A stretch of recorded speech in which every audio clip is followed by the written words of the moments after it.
this will work. Yeah. Well, hello there, beautiful people.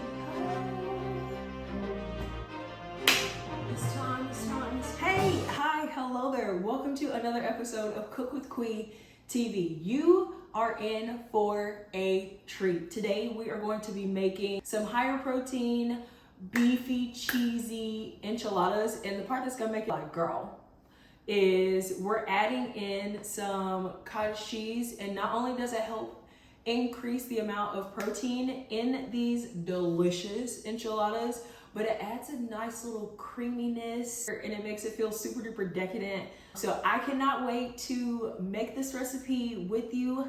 Let's get into the lab. On the roster, lean ground beef, shredded cheese, tortillas, cottage cheese, mushrooms, peppers and onions, broccoli, enchilada sauce, green chili, refried beans, and seasoning. I already shared all the ingredients that you will need for this recipe. What we're going to do now is basically assembly line it. You want to make sure that you have your tortillas on hand, your cheese section, so the shredded cheese and the cottage cheese can go together.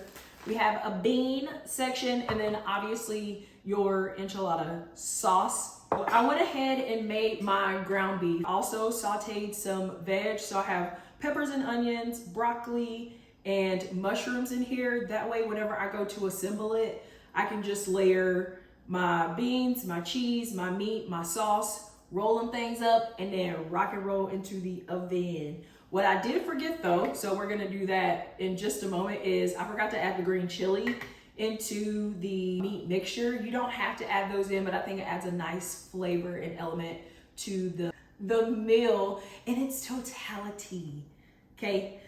So yeah, we'll add those in and then we'll start our assembly. And of course, a pan that is deep enough to be able to hold at least 8 to 10 enchiladas. And we absolutely cannot forget to have some seasonings on hand. Now, have your way here. I switch it up occasionally, but it's important for you to season at every stage so that the flavor comes all the way through whenever you actually have the enchilada on its own. So again, have some seasonings nearby. You can choose 1 or 2 of your favorites, but don't be crazy with the salt, you know what I'm saying?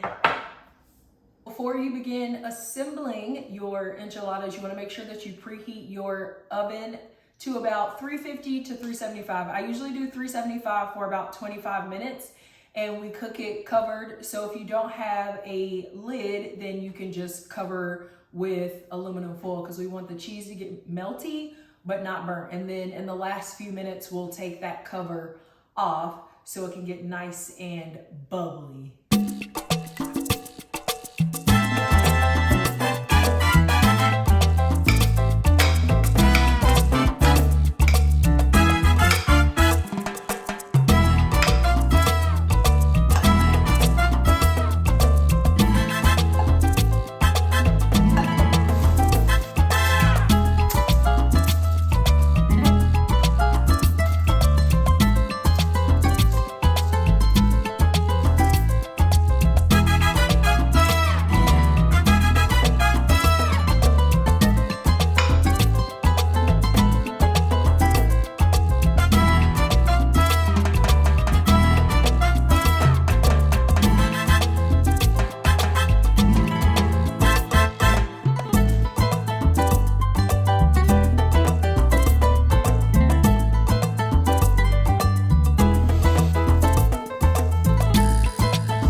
So we have given the enchiladas a little bit of time to cool, anywhere from 15 to 25 minutes, just so that whenever you pull it out of the pan, it comes out as one versus like sliding all over the place.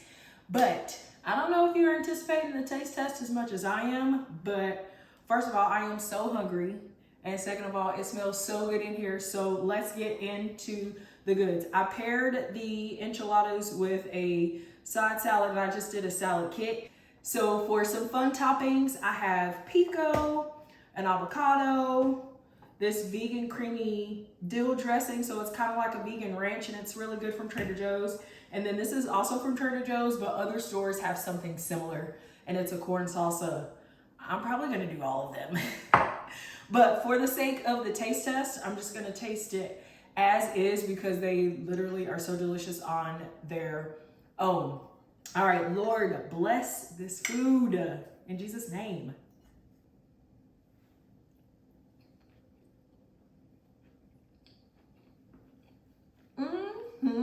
It's creamy.